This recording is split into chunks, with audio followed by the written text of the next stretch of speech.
Ladies and gentlemen, boys and girls, welcome back to the Robert Sellers Sports Podcast. Today is a very exciting episode because we are previewing the Texas Tech Red Raiders 2026-2027 college football season, which I'm really excited about. Obviously, there's been a lot of talk about the Red Raiders so far in the offseason because of their off-the-field shenanigans with quarterback Brendan Sorsby. We're going to address that in a second. But I know that everyone and their mother has given their opinion on Brendan Sorsby, on the situation with his battle with eligibility with the NCAA. So if you don't want to hear me talk about that, just skip forward a little bit in the video because I'm going to lead with it. If you're here to just learn a little bit more about Brendan Sorsby, stick around. But if you want to just skip a little bit forward, that's totally fine because most of the time I'm going to be talking about the actual on-the-field stuff, which is what I like to talk about more so because I'm a fan of football. I don't like the semantics. I don't like the drama. I don't like all that shenanigans. I just want to talk about the football that's being played on the field. But that being said, we're going to kick this off with analyzing the Sorsby madness because my goodness gracious, this whole thing is insane. So I don't know if you're watching this video, if you know entirely everything that was going on in the Brendan Sorsby scenario, or if you have no idea what's going on. So I'm going to just sort of describe the whole situation. So Brendan Sorsby was the starting quarterback for the Cincinnati Bearcats last year. And the Bearcats had a pretty good season. They started off like 6-1, 7-1. They had a great start to the season behind Brendan Sorsby, who was playing great at the quarterback position. They get smacked against Utah, but Sorsby still has a great year. He had a great statistical year, had 2,800 yards passing, 27 touchdowns to only 5 interceptions, which granted him a 155.1 passer rating, which was like top 10 in all of college football. He was really, really good. He ran the ball for 582 yards and 9 touchdowns. He was a great athlete, and he just had a great season in Cincinnati. And then he enters the transfer portal. He's one of the highest-rated transfer portal quarterbacks in the class, signs a huge deal to go to Texas Tech. I'm talking like $4 to $5 million range to go to the Texas Tech Red Raiders. So he's signed there. He's in Lubbock. He's practicing with the team.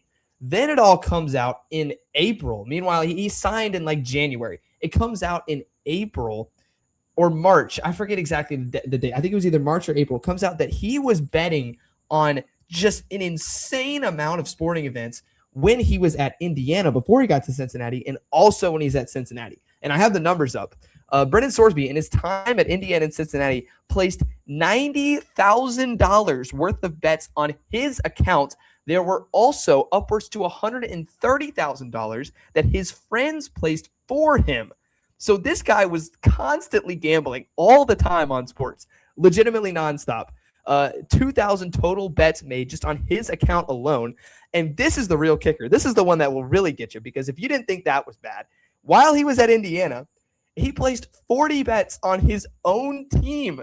That's like the biggest no-no in all of sports, is that you cannot bet on sports, and you also definitely can't bet on your own team, because that literally directly compromises the sanctity of the games. Because if we have players out there betting on games and fixing situations, the entire sport is just at jeopardy as a whole. Because at that point, you don't know what's real and what's not real. This is like the number one rule you can't break, not just in college football, but in all of sports. Sorsby broke the rule.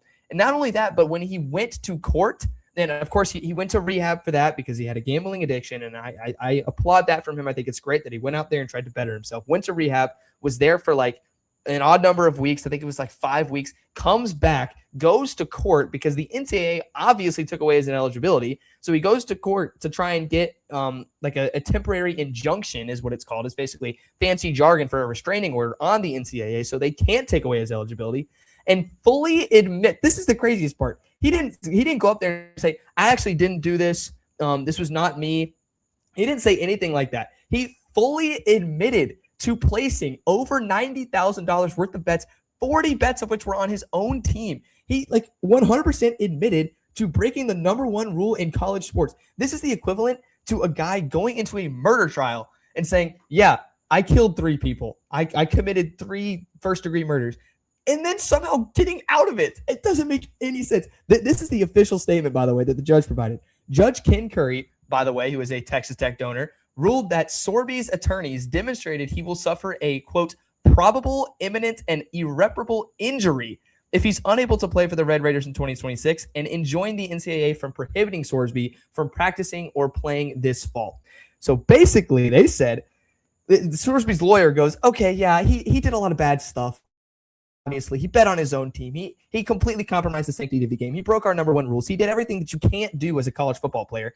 But if you don't let him play, he's going to have his feelings hurt. And he's not going to be able to play football. He's not going to be able to have fun with his boys. You don't want to do that. That would be terrible. And the court goes, all right, yeah, you're right. We can't have that happen. We can't have him not out there playing football because that would be the worst thing for his mental health. I guess just consequences are out the window at this point. Do consequences exist in the world of NCAA? So this case has a lot of fallout because basically this case determines that the NCAA has no legitimate authority or power at all. You can do whatever you want to the NCAA and you can get away from it. This is what this is. And I feel so bad for the NCAA because the NCAA is trying to do the right thing here. They're trying to say, okay, Brendan Sorsby broke all these rules. Obviously, he's not going to be able to play. Obviously, we have to hold him accountable for this. Obviously, this is a terrible rule that he just spat in the face of. We can't let him get away with this because this will just it'll damage the game that we all love. And Texas Tech and Brendan Sorsby just completely just smoked him in court. And if the NCAA can't enforce this rule, if they can't get a guy who admitted to placing over 40 bets on his own team, if they can't get that guy ineligible, they literally cannot accomplish anything. So if this isn't a sign that we need government influence in college football and college sports, I don't know what is. It has to happen. There's a government thing that's trying to be pushed right now by a lot of people. It's trying to be pushed by Texas Tech people, which is a funny part about it.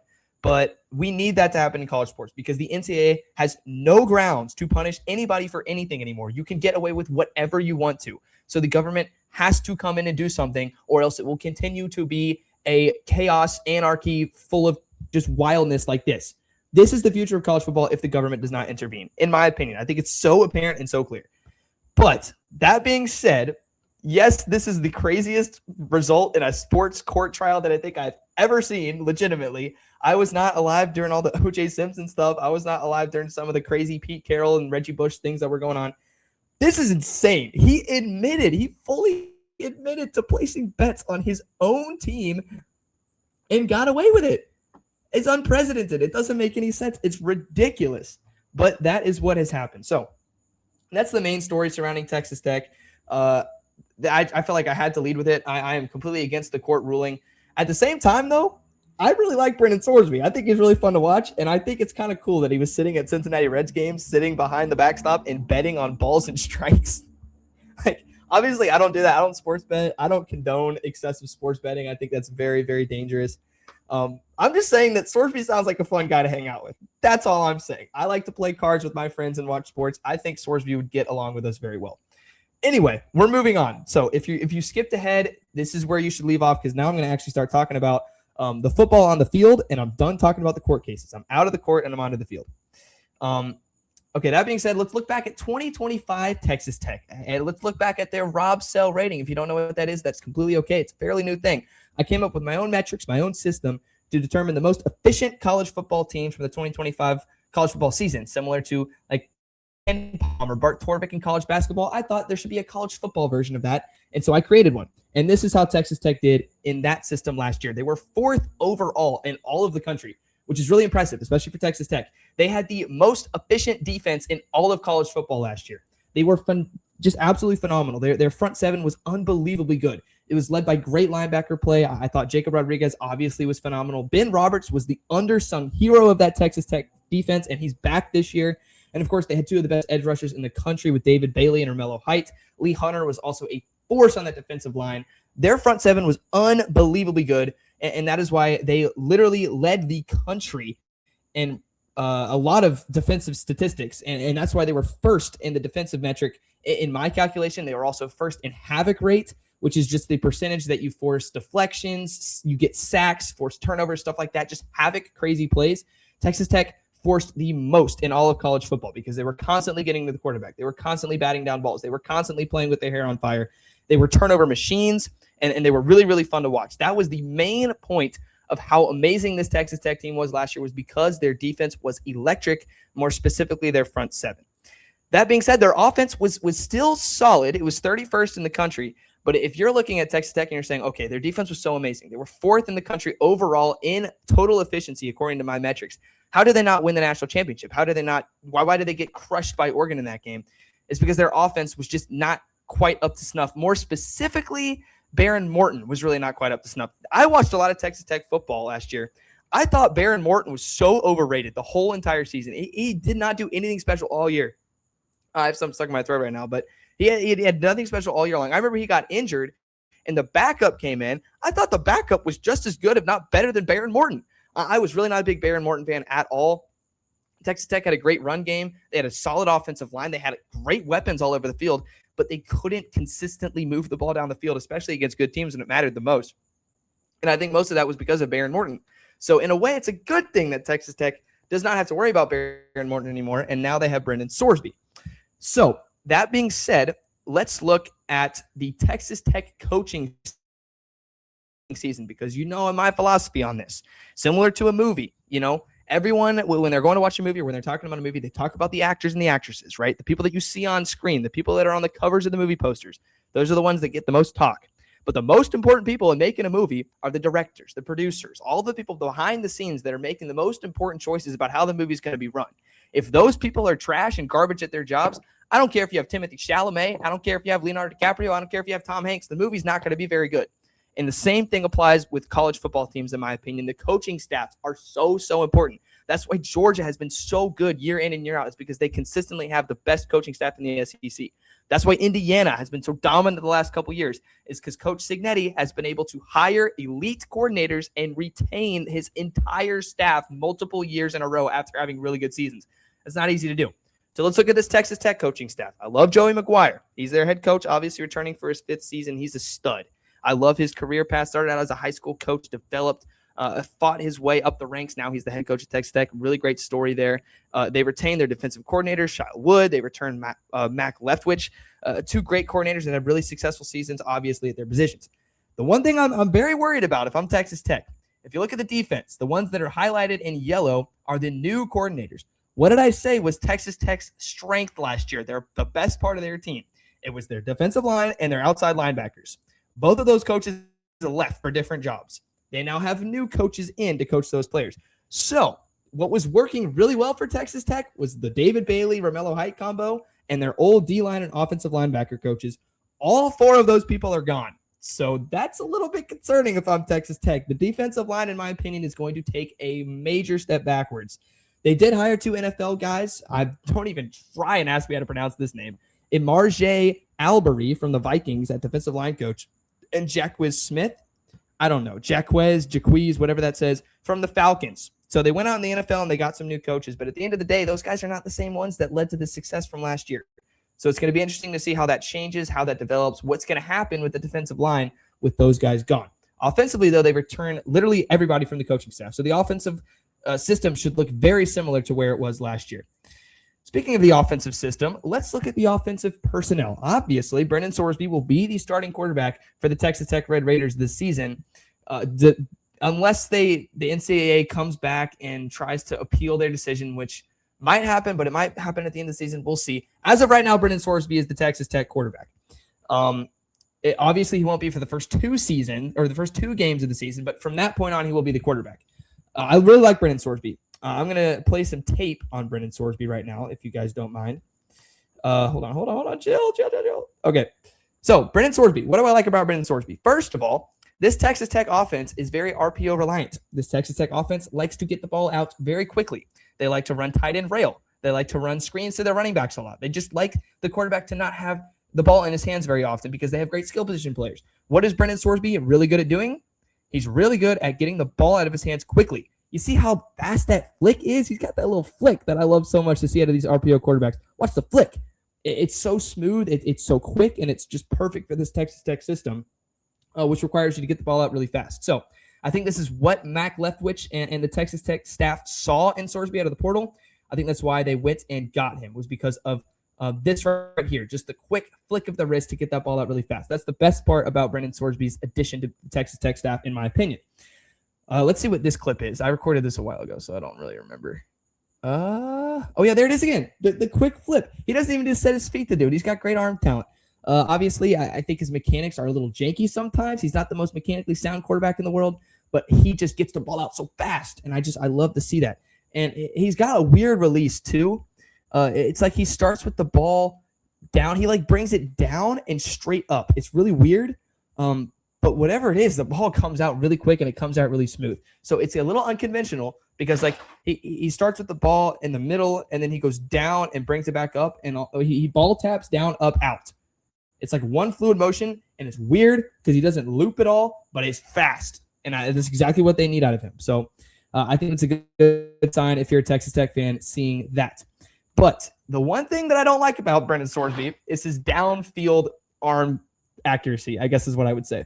This is a fade ball, I believe, on the outside on the top of your screen. I would love to see this ball thrown firm to the back shoulder. Oh, wait, no, I'm full of crap. This is the wrong clip. Let's see what this is, Brendan Sorsby. Oh, yeah, good anticipation. Timing is good with Brendan Sorsby. This is a comeback against cover 3, if I am not mistaken. Yeah, cover 3. You see how that safety's out and then, well, they're playing Meg at the top of the screen. This is basically cover 3 at the bottom. And this comeback is going to be really, really open. And Sorsby, look when he throws it. He throws it so that receiver catches it right as he turns around. And you see that safety that's triggering down on that and is trying to go make a play. If that ball's not on time, this is an incomplete pass on 2nd and 4, and you're sitting in a 3rd down and 4. But now you're moving the chains. You're up to the 40-yard line in a game where you're down 38-14 against Utah. So Sorsby's on time. He's smart. He's coachable. Well, smart. $90,000 worth of bets. Brendan Sorsby, smart. Anyway. He's a good, smart quarterback. He's well coached. He's got great ball timing, and I like that about Brendan Sorsby. But the one thing that I don't really like about him is his downfield accuracy. As I said, this is his running skills. I gotta wait to hate. He's a great athlete too. A lot of people compare him to Jackson Dart, which I think is interesting because he's very Jackson Dart-y when he's running the football. He's not the most explosive guy in the world. He's not the most athletic guy in the world, but he's got just enough juice to make a cut. It reminds me of Baker Mayfield as a runner almost. And you see that in this clip. He can find the hole. He's got a little acceleration, and he's pulling away from some guys. And you might say, well, Robert, he's on Cincinnati. What happens when he goes to Texas Tech? It's the same conference. So if he's pulling away from these guys, if he's pulling away from Utah Utes defenders now, he's going to be pulling away from that same caliber of athlete all season long at Texas Tech. But just look at his ability to accelerate through this hole. He finds it, and he gets his foot down and accelerates. He's a pretty good athlete. Like, people aren't really talking about that enough. I like the athleticism from Brendan Sorsby. This is the downfield play. At least I think it should be. If it's not, I really am just out of control. Okay, it is. So this is a back. It should be a back shoulder throw, in my opinion. I don't know how they coach it at Cincinnati. That's why it's rough to talk about, choices made by players when you're just watching a game because you don't know how they're coaching Brendan Sorsby. But if I was coaching Brendan Sorsby, and they might be saying this, and he might just not be listening, but I would tell him to throw this firm to the back shoulder. Because that way it truly is a one-on-one ball, and it gives your receiver the chance to adjust and make a really good play on the football. That's what Indiana's doing all season long with their one-on-one balls down the sideline. That's what Auburn's doing with Cam Coleman, and I'm going to show you that in a second when we talk about Texas. But I just think that I would throw this ball firm to the back shoulder, and Sorsby is just lofting him up there. I just don't think that's you're not even giving your receiver a chance. When you throw back shoulder, it's usually uncatchable for the defender. You're giving your receiver a chance to A, make a catch, or B, get a pass interference call. But when you're just floating that son of a gun out of bounds, like words, you might as well just not even run the play. Look at that. It's just not I don't know. And he does this a couple times. He does a couple times against Utah. He does it again right here, I believe. Yeah, like, why are we floating that thing? We got to throw that thing firm to the back shoulder. That's the only way to – I don't know. I really don't like how they're coaching that at Cincinnati. Hopefully they coach it better at Texas Tech, or Sorsby locks in and stops floating those like they're pieces of bread up for the defenders. I'm tired of it. I want to see back shoulder hard throws. That's what I want to see out of Brendan Sorsby. He also missed a couple deep throws against Kansas. I watched that game. He missed like 2 touchdowns deep down the field to a running back into a wide receiver in that game. Got to tighten up that deep accuracy, Brendan Sorsby. Got to tighten it up. This dime. Okay. People say that when you be a quarterback in college football, you got to be able to create. Watch this play from Brendan Sorsby. He's almost better on the run than he is just standing still in the pocket in terms of downfield accuracy, and I'd say that because of this play. So they're running play action. He's going to roll out to his right, and look at this throw. He's like a fadeaway jumper dime on 1st and 10 to the sideline. This is so beautiful. Not a lot of quarterbacks out there can make this play. Sorsby can make this play. So I would love to see Mac Leftwich and Texas Tech staff get him some design rollouts, get him on the move, let him play where he's most comfortable, which in my opinion is on the run with his legs, because holy crap, that is dime. That is an absolute dime on the run. to one of your best receivers. So I really like Brendan Sorsby because of all of those things. Obviously, he's got some weaknesses. He's got a lot of stuff to work on. But in terms of being a great piece of this Texas Tech offense, I think he's way better than Behren Morton, and I think he will elevate an already great Texas Tech offense that returns a lot of its key pieces from last year. The run game was Texas Tech's best part of their offense with Cam Dickey and Jacoby Williams. Both of those guys are returning. Sheridan Wilson, the center, is returning as well. If they're highlighted in yellow, they're transfers. If they're blue, they are key returners that contributed in a very large way for the team last season. So it's a new-look offensive line, but I trust the coaching staff that is in charge of them to have a good run game again. They're very counter-based. They run a lot of inside zone because they run a lot of RPOs off of it. But I think this run game is still going to be great. I think both of those running backs, Cam Dickey and Jacoby Williams, are both fantastic. Cam Dickey is very down-to-down great. Jacoby Williams is the home run hitter. I love watching Jacoby Williams. I think he is so cool. I think he's number 20. That dude is awesome. He ran for 868 yards and 6 touchdowns last year. Dickey ran for 1,124 yards and 14 touchdowns. So they almost had 2 1,000-yard rushers who combined for 20 touchdowns. So they're going to be able to run the ball very, very well. And Jacoby Williams, he's so dynamic and so quick. I might have included a little Jacoby Williams tape in here at the very end. Maybe this is my Terrence Carter rant that I'm going to go on because I love Terrence Carter. Okay, I didn't. Jacoby Williams is awesome. I'm going to talk about Terrence Carter for a second. So Terrence Carter Jr. is my popcorn player for the Texas Tech Red Raiders, which basically means he's the player I'm most excited to watch in this upcoming season. He's a tight end for Texas Tech.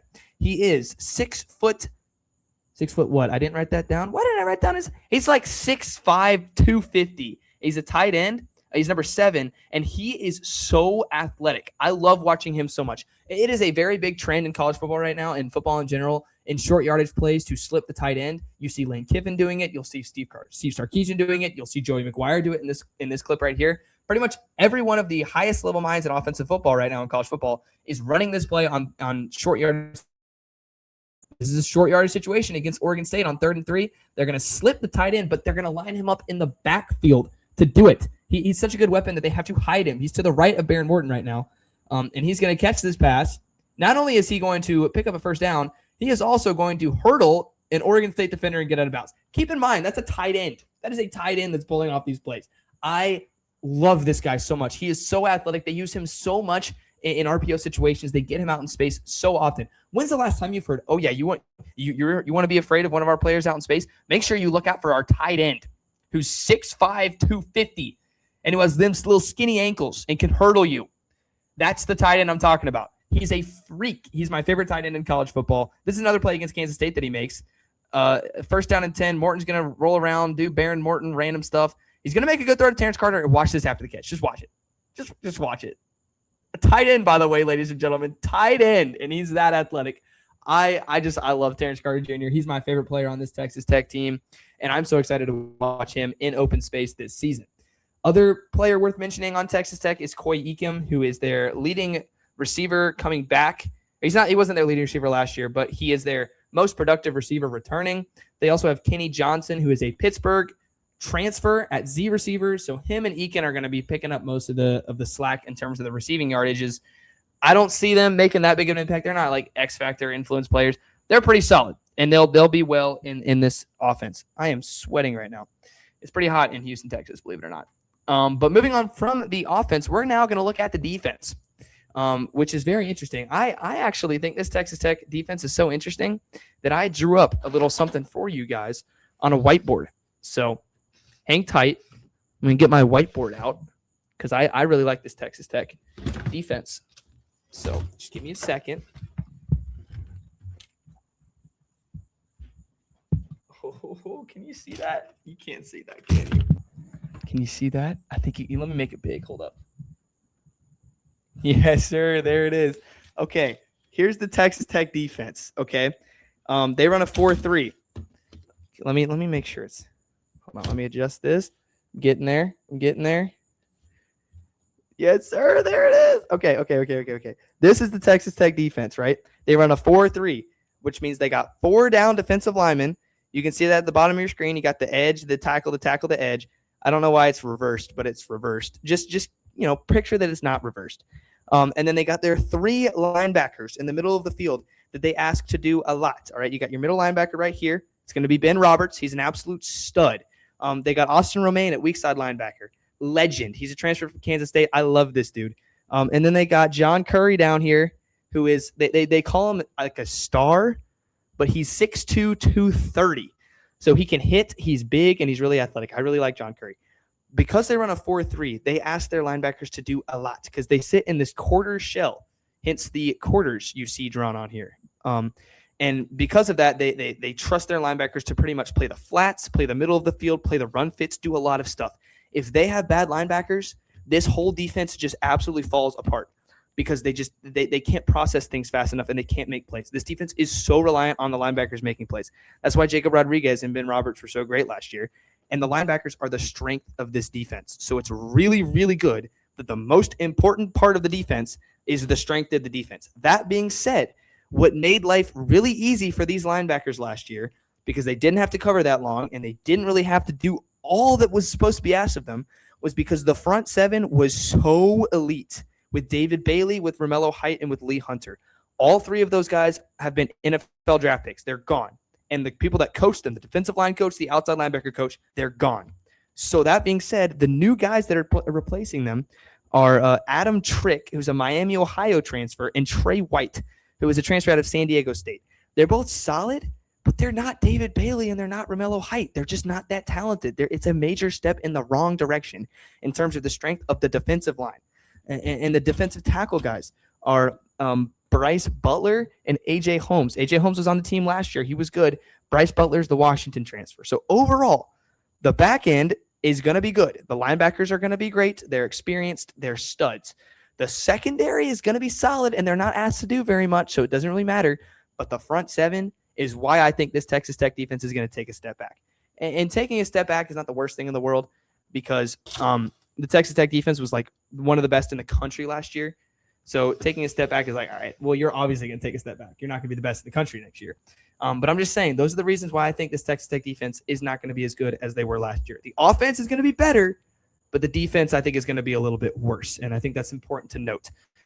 It's also important to note that they returned 3 of their 4 starters in the secondary. Bryce Pollock, Brendan Jordan, and Amir Boyd saw major playing time last year. They will all be back.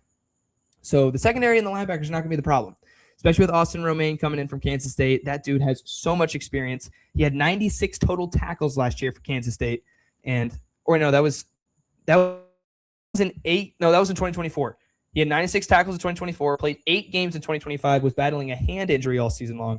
So hopefully he can get back to 100% health and return to his dominant fashion in the Big 12. So I know that was a lot. I get it. I gave a lot to you. But now we're going to finish this all off talking about the Texas Tech schedule, which has been very controversial, believe it or not, because Steve Sarkisian came out and said, what is Steve Sarkisian doing these days? He's getting beef with literally everybody. I don't understand it. But he came out and he flamed Texas Tech for having a terribly weak schedule. He said they don't play anybody, and we have to play all these teams, and he's not wrong. Texas Tech's schedule is pretty awful this year. They won't have Brendan Sorsby for Abilene Christian or Oregon State. Whoop-de-doo, if they lose one of those games, they should be ashamed of themselves, and Brendan Sorsby should go gamble against them, in my opinion. That's what should happen. They should be 4-0, 5-0, 6-0. They should win every single one of these games. The only game I would be really worried about, the game that I'm going to circle very largely on the schedule if I'm Texas Tech, is Saturday, November 14th at Oklahoma State. I have multiple reasons for that. Reason number 1, you have played 1, 2, 3, 4 straight games. This will be your 5th straight week playing a game of football. So you might not be the most rested in the world. You might be a little banged up. You might be a little injured. Things might not be going so well on the health front. Also, I love Oklahoma State's team. I love their new coach. I love Drew Mestamaker. So I think Oklahoma State's going to be one of the best teams in the Big 12. And I think they got to go on the road to play Oklahoma State. I think that one could be a little spicy. Other than that, though, legitimately Texas Tech. Guys, if you guys lose a game, I get it if you drop like Baylor or if you drop TCU just because you're playing a lot of football. And people forget, Texas Tech did lose to Arizona State last year. Arizona State was a great team, and they play Arizona State at home this year. But I'm just saying, if you guys lose to like West Virginia or something like that at home, Sark ain't going to be happy. I know your fan base ain't going to be happy, but Sark also ain't going to be happy. You don't want to make that guy mad because you don't want to get barked at when they inevitably go 9-3 and miss the playoffs. So that is all I have to talk about with Texas Tech. If I want to give my actual prediction on this team, I will predict that they will go 12-0. I will predict that they will win the Big 12. I will predict that they will be a top 4 seed in the playoffs, and I will predict the first SEC/Big Ten team they face will beat them by 10-plus points. That is my prediction. I do not think that they have enough skill on defense to electrifyingly affect the defense. Their offense is going to be great, but it's not going to be elite. So they're not going to be able to dominate a top-level Power 5 team with their offense. That being said, they need their defense to be elite so that it can make up for their offense not being so great, right? That's kind of what it was last year. Their defense was so amazing that it actually gave them a chance against a team like Oregon when their offense was terrible. Their offense is going to be better, but it's not going to be that much better, and their defense is going to take a step back. I think their lack of an elite pass rush, their lack of a dominant front seven, their lack of just monster wreckers at defensive end and defensive tackle is going to be their undoing. It's going to be their doom at one point. They're still going to have a great season. Shout out Joey McGuire. Shout out Texas Tech donors. Shout out that whole organization for building a great program over there. But I think they're still at least a year or two out from being a national title contender. So my prediction for Texas Tech, 13-0, perfect regular season, Big 12 champions, going to the playoffs and getting knocked out against, take your pick. Could be Oregon again. Could be Ohio State. Could be Indiana. Could be a team from the SEC like Texas or LSU or Bama or Georgia. Any of those teams. I just don't think there's a chance Texas Tech hangs with them just because of a talent profile and because I just don't think their defensive line is good enough this year. I'm not being a hater. I'm just giving my honest opinion. And my honest opinion is they're going to have a great year. Okay? So don't be mad at me. And if you're mad at me, that's fine. I really don't really care. You can be mad at me. It doesn't matter. I'm just talking about college football. It's up to you. But yeah, thanks for watching, guys. That's all I have for Texas Tech. And if you take anything away from this video, it's not about Texas Tech's defense or Texas Tech's offense or Brendan Sorsby's gambling issues or Joey McGuire or anything like that. If you take one thing away from this video, I would love for it to be that Jesus Christ loves you. He truly loves you. The almighty creator of the universe sent his only son to die for you. You specifically. If you were the only person living on this planet, Jesus would have undergone all of his pain and torment for you. That's how much he loves you. And if you do one thing after this video, please just pray to God for a little bit. It doesn't have to be for an hour. It doesn't have to be for 30 minutes or even 15 minutes or 10 minutes or 5 minutes or 1 minute. It could just be a little tiny, hey, God, and just tell him about your day. Just like having a conversation with a friend, because God wants to be your friend so badly. And trust me, this is not me saying that I'm better than you, okay? I am as big of a sinner as anybody. In fact, I'm going to confession tomorrow because I need to go because I sin. But I just want to tell you that, you know, not to me, Lord, but to you give glory. God is, he will make you happy. He is where happiness lies. Like, we are all searching for happiness on this planet. No matter what you do, you are searching for happiness, and you will not find happiness, true eternal happiness, unless it's with God. Think about it. Everything else in this world is fleeting. You know, we're all going to die. Everything that we have will perish. All the relationships we have will go away. The only thing that will truly make us eternally happy is God. Straight up. That there's no ifs, ands, or buts about it. So I know that's kind of stressful. That kind of sounds like a lot. But just love God. It's that easy. It was not easy. But it's that simple. All that we're called to do on this planet is to love God. So thanks so much for watching. God bless. I'm praying for each and every one of you guys. I would love for you to pray for me too, because I need prayers as much as anybody else. And I hope y'all have a great week. It's the World Cup this week. I have gotten so invested in the World Cup. Every single game of the World Cup I have watched. Legitimately, it's a problem. It's so fun. I'm the biggest Bosnia fan for no reason. If Bosnia wins against, I think they play Switzerland next. If they beat Switzerland, you might hear me scream from Houston, Texas. I love Bosnia. Bosnia and USA are going all the way. That's the championship game. You heard it here first. But I'm excited to watch Spain tomorrow. Should be fun. And, you know, Pope Leo told us to pray for sports. So pray for sports. Do it. Don't do it because of me. Do it because Pope Leo and God. More importantly than Pope Leo. Catholics don't worship Pope, guys. We worship God. Okay? We just really like the Pope. He's a cool guy. Just like, you know, I really like my mom and my grandma. Who's probably